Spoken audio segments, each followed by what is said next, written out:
I take it you didn't bother to go out and ask the questions. There was no need, wasn't there? You would have just ended up with this eightfold group of responses. And of course, the order of answering was irrelevant. That was a reflection of the individual respondent's infantile mode. So it's definitely eight different responses. And the naming of the responses is simple. Let's get rid of the je and add in a groups we're dealing with those. So gravat.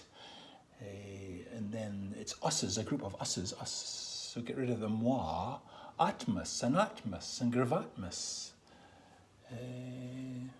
That's it as regards the names. And then of course you can tag each position with a numeral or a numeral. Let's still call them numerals, but of course in the case of groups, the numeral refers to the ideological thoughts and actions of each specific position. Well, look at 1716, the B gravatmus grouping, the domineering grouping, the fighters grouping. They tend to dominate the other groupings through fear and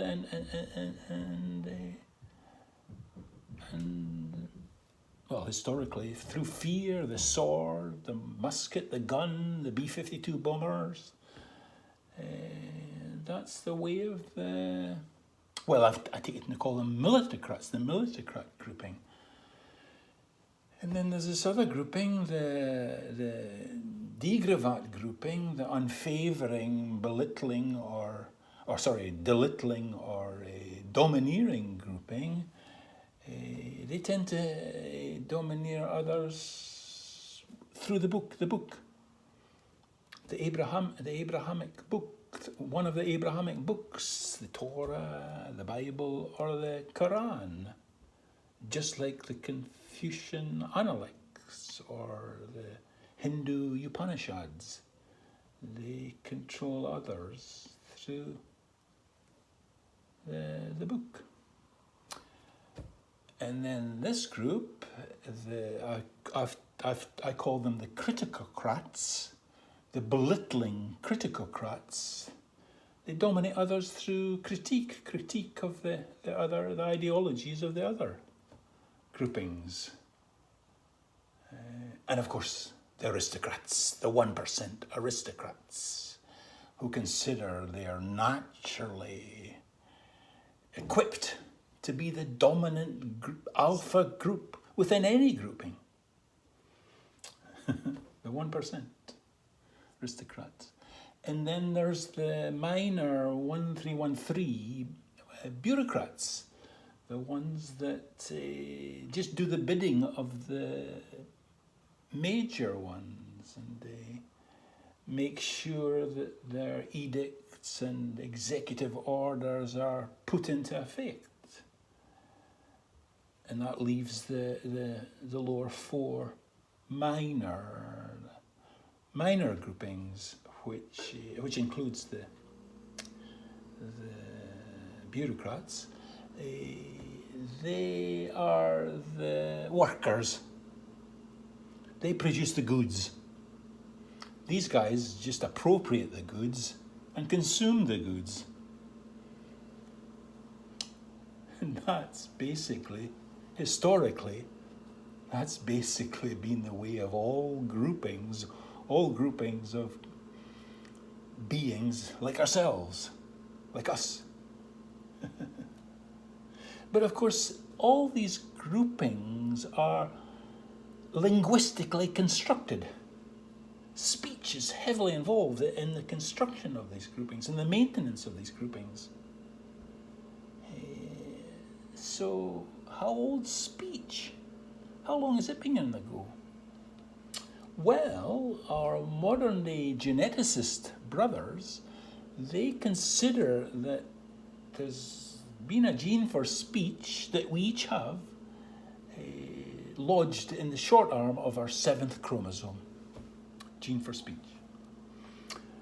And they've also calculated back, and they seem to reckon that this gene is 20 to 30,000 years old. Only 20 to 30,000 years old, speech. So that's the gene for speech. What about the mirroring gene we've talked of? How old was the mirroring gene? When did it appear? Well, we know that present-day monkeys recognize themselves in the mirror by 6 months. And in terms of the evolutionary timeline, apparently our hominid ancestors who came down out of the trees, chimpanzees walk on all fours and they live up in the trees. They have an arboreal lifestyle. So our hominid ancestors, they came down from the trees about 6 million years ago. So our hominid ancestors, they must have contained this mirroring gene 6 million years ago. But as regards gorillas, they don't recognize themselves in the mirror. If they see themselves in the mirror, they think it's another gorilla. So they go for it. They fight it off. So the mirroring gene must be between 8 to 6 million years old.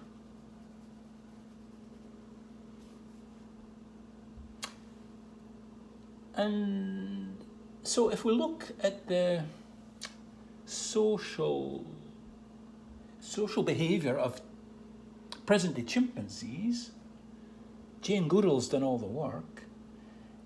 She found that chimpanzees tend to band together in groups of 80 to 100 chimpanzees in a sort of local area, their own territory. Each band had its territory.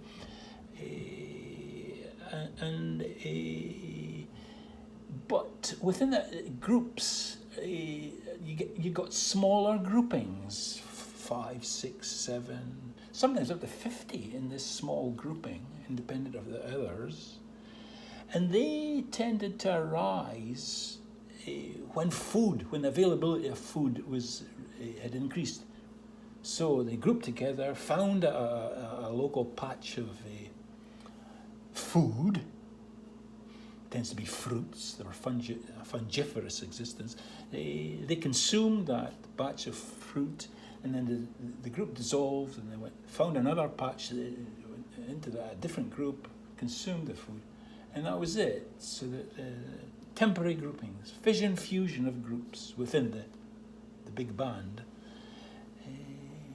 Now, as regards females within this band, females, when they were in estrus and heat, they would copulate with any and every male. They were promiscuous. But they would look after their own infants, their newborn. They would feed them. In fact, monkeys are fed up until, breast-wise, up until they're 4, 5, 6 even. So that meant there was 2 groups of chimp kids. There was the ones that had been weaned and the ones that had been unweaned, and they were still attached to the mom's breast. So the unweaned, they were the unfavored ones who couldn't get access to the breast. So they had to go into exile and forage for food. And when the time arose, they had to forage for females. So that was the females and the kids within this band. The males, they had a whale of a time. They just got together and fended off intruders to protect their female. And then they fought amongst one another to get access to the females in heat. And then inevitably there was a dominant alpha male that floated to the surface, and he took control. He took control of the whole organization, the workings of the group. And that's basically, I suppose, the politics of that social group, chimpanzee social group. And presumably our hominid ancestors just mirrored that type of social behavior.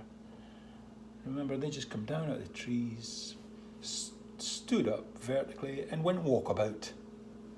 And then they lived the lifestyle of a hunter-gatherer. They were hunter-gatherers right up until 20 to 30,000 years ago, until when speech arrived. And then they became more settled in their existence when they discovered the way to cultivate wheat. So they had a more settled existence. And then by that time, they'd sort of appropriated their own female. They were tended to be about the childhood of their children, their offspring. So, and then you'd have mother and father interaction. So you ended up with a batch of major kids. You had belittling kids, you had disapproving, you had unfavoring, you had belittling. So that was a major event when that occurred.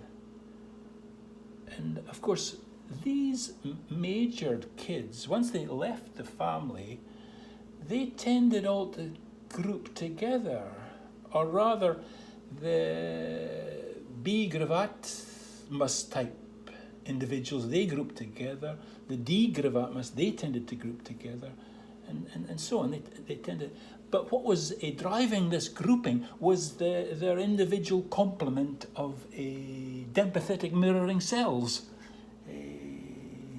These guys had the same group of cells, domineering cells. These guys had unfavoring, belittling, or these guys disapproving. So they segregated out into these various groupings, and these groupings become settled and permanent groupings, unlike the groupings within chimpanzees group, the universal group. And that was it. And of course, each grouping, they were all fighting to become the dominant group within the universal group. And then, of course, each group would have a symbolic leader. Kings and queens, aristocrats, generals and the fighters, the militocrats, popes or Dalai Lamas in the case of the theocrats. Oh, but wait a minute, Dalai Lamas. I forgot to mention there was this other group, the 131 Doubtocrat groups, the 1316 group, the Doubtocrats, who just exited out from these groups, went out away on their own. And in the West, the Doubtocrats were the ones who were cloistered and prayed to their god. And then in the East, they just went into not cloisters, what is it, sanghas, and did their meditation practices. So that's the Doubtocrats. That was it. And it just went on. That was historically, that was the way of groupings and how they interacted. And then with the French Revolution, Robespierre and his lot, they beheaded their kings and queens. and then likewise the American guys, the European guys that went into exile into America, they dispensed with their kings and queens, but they ended up killing off the natives to establish their own territory. And that's basically been the way of all historical groupings. And then, of course, sorry about that. And then, of course, I'm getting excited here. Then, of course, there's, in modern day times, there is the democratic groupings, in which the common man gets a say in who becomes the equivalent of king and queen, or the president or the prime minister of the universal grouping. But of course, that's a con. Democracy is a con because each representative they vote in is a representative of one of these groupings. So behind democracy, it's the same old game that's being played. There's no way out of it. That's the way of it. And that'll continue to be the way of it for all of us sexually embodied, speaking beings. Unless we take on board all that